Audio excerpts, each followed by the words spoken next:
Assalamu alaikum dear students. This is your bio period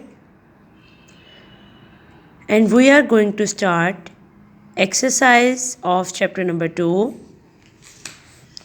Open your books, page number 29.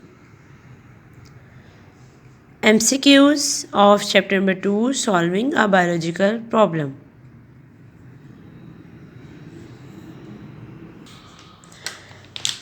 जी बच्चों, कल हम लोगों का ये चैप्टर कंप्लीट हो गया था और आज हम इसकी एक्सरसाइज करने लगे हैं MCQs.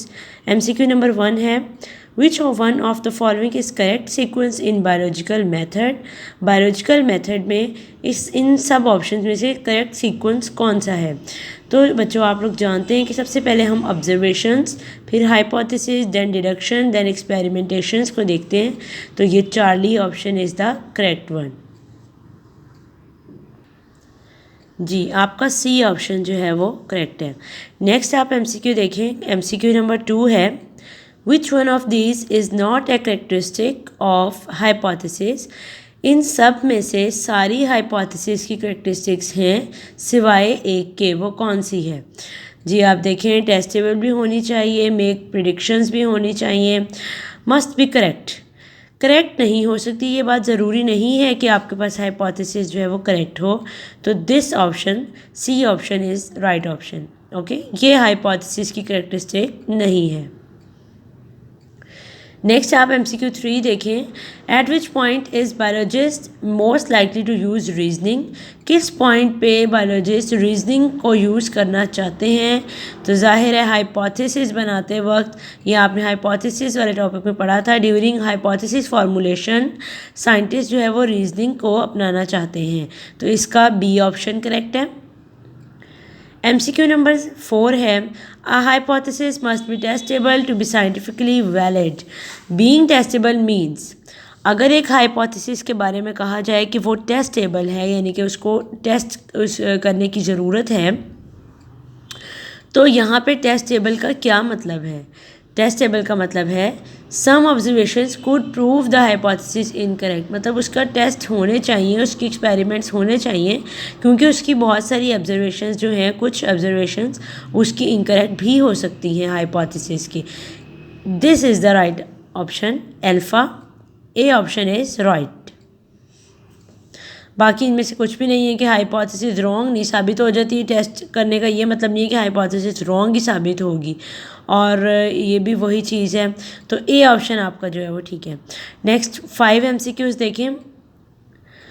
What would be the test experimental designed for testing a hypothesis that bean plants require sodium.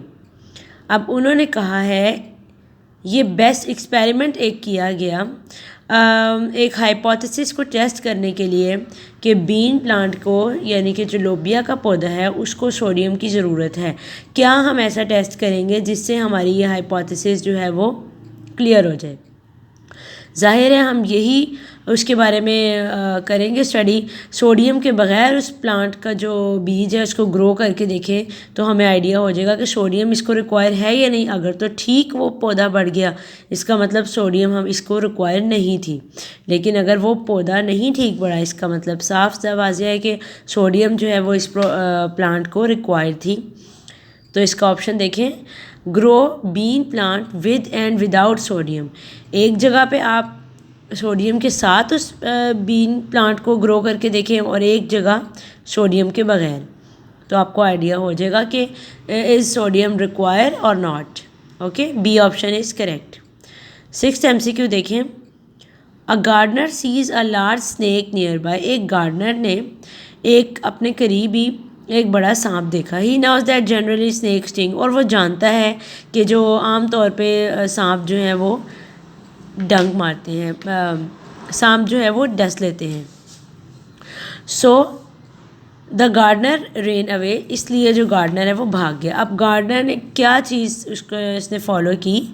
या तो उसने हाइपोथेसिस फॉलो की, या ऑब्जर्वेशंस उसने अपनी देखी, या थ्योरी कंस्ट्रक्ट कर ली, या जस्ट यूज़ रीजनिंग.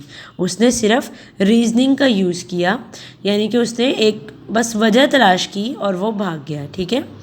उसने ऑब्जर्वेशंस तब होती अगर वो देखता सांप को अपने करीब आते हुए, ठीक है, या किसी और को वो काटते हुए, किसी और को डसते हुए देखता कि सांप जो है वो किसी और को डस के उसके पास आ रहा है, तो वो भागना शुरू हो जाता है कि अब मेरी बारी है। वो होती है ऑब्जर्वेशंस।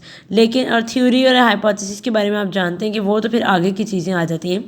अभी उसने सिर्फ रीजनिंग की, उसको सिर्फ रीज़न मिली, उसको ख्याल आया और उसने जो है वो भागना शुरू कर दिया। तो ए ऑप्शन इज़ राइट।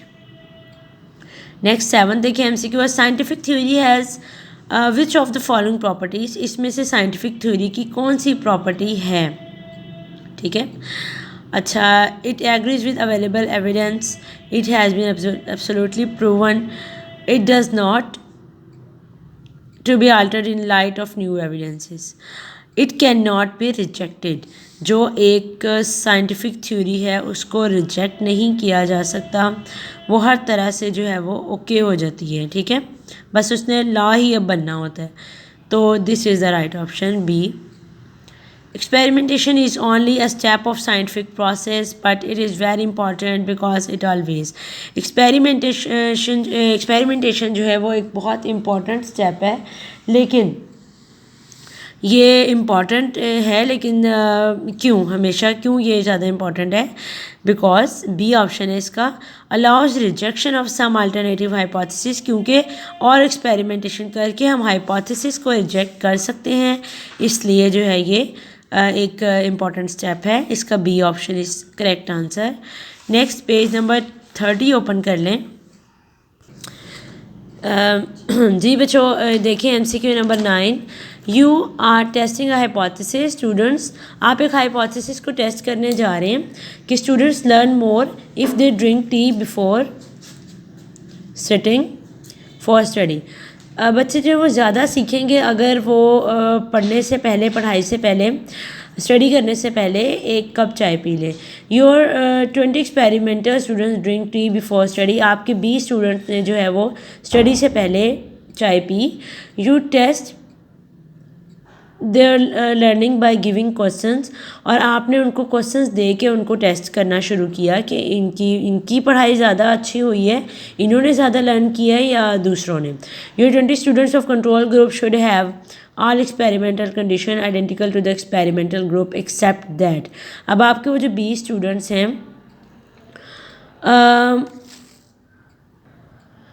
उनकी जो कंडीशन है वो सेम है, सिवाय किसकी कंडीशन सेम नहीं होगी। ज़ाहिर है जिन्होंने चाय नहीं पी होगी उनकी कंडीशन उनसे ज़रा डिफरेंट होगी, बाकियों की सेम ही होगी, ठीक है। तो इसका सी ऑप्शन है, they should not take tea before study. उन्होंने नहीं चाय ली होगी, इस वजह से जो है वो उनकी कंडीशन थोड़ी अलग आई है, बाकी सबकी सेम आई है। अब देखें शुगर और मिल्क का इसमें कोई ख़ास ताल्लुक़ नहीं है, उन्होंने ए ऑप्शन में बताया है, और इसके अलावा बाकी भी ऑप्शन करेक्ट नहीं है, ठीक है। तो C option, Charlie option is correct, ठीक है बच्चों। आप लोगों ने अब ये एमसीक्यूज़ अच्छे से लर्न कर लेने हैं, ठीक है। और नेक्स्ट फिर हम इंशाल्लाह ये शॉर्ट क्वेश्चंस और टर्म्स टू नो देखेंगे। तब तक के लिए अल्लाह हाफ़िज़, अपना ख्याल रखिएगा।